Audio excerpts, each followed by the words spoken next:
சகோதரர் ஆர் ஸ்டான்லியின் நாளொரு மேனியிலிருந்து இன்றைய தியானம். செப்டம்பர் 15. தியாக தீபம். நான் சிறுகனும் அவர் பெருகனும். யோவான் 3:30. எரிந்து பிரகாசிக்கும் விளக்காய் விளங்கிய யோவானைப் போலிருக்க நாமும் அழைக்கப்படுகிறோம். யோவான் 5:35. மின்சக்தியால் ஒளிரும் கொத்து விளக்காய் அல்ல, எண்ணெயில் எரிந்து ஒளிவிடும் குத்து விளக்காய் மிளிர நாம் அழைப்பு பெற்றுள்ளோம். தன்னையே உருக்கி பிறருக்கு ஒளி தரும் மெழுகுவர்த்தியாய் தியாக தீபமாய் சுடர்விட நாம் ஆயத்தமா? எரியாமல் பிரகாசிப்பது எப்படி? யோவான் 5:35. எரிவதற்கான திரிகளை இறைவன் தேடி அலைகின்றார்.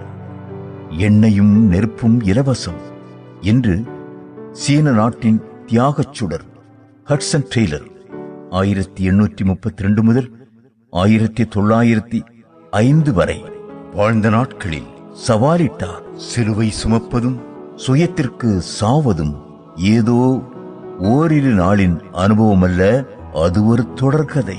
நானல்ல, கிறிஸ்துவே என்ற பவுல் தனது சுய வெறுப்பின் சாட்சியை 2 கொரிந்தியர் 6:9-10 வசனங்களில் கூறுகிறார். அறிமுகமில்லாதோர் என தோன்றினாலும் எல்லாரும் எங்களை அறிவர், செத்துக் கொண்டிருப்பவர்கள் என தோன்றினாலும் நாங்கள் வாழ்ந்து கொண்டிருக்கிறோம்.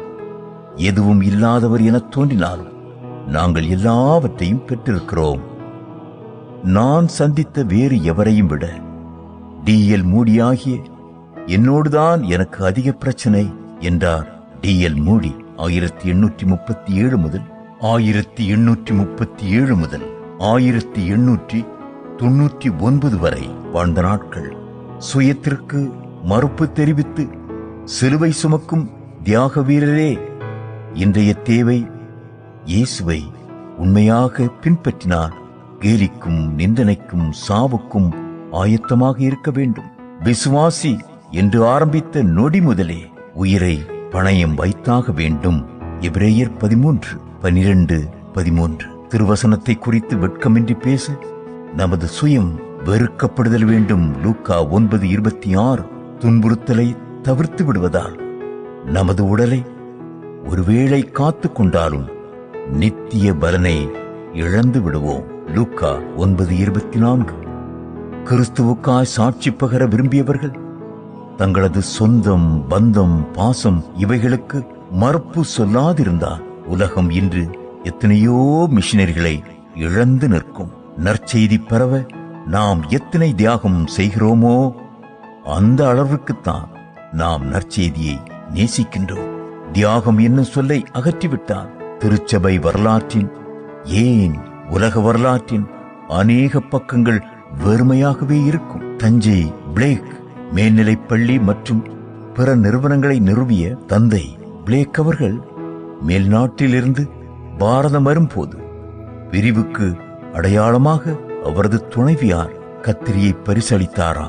இருண்ட கண்டத்தில் இறந்து தன் துணைவிக்கு உதவியின்றி தானே சமாதி கட்டிய டேவிட் லிவிங்ஸ்டன் 1813 முதல் 1873 வரையிலான நாட்கள். நம் தாயகத்தின் வங்கநகரில் மரணமடைந்த தன் மனைவிக்கு தானே சவச்சடங்குகள் செய்த வில்லியம் கேரி போன்ற தியாக தீபங்கள் இன்னும் அணையவில்லை. 1761 முதல் 1834 வரை உள்ள நாட்கள். என்ன தியாகம் என் கல்வாரி நாயகா, என்னையும் உம்மை போல் மாற்றிடவோ. சகோதரி சாராள் நவரோஜ்.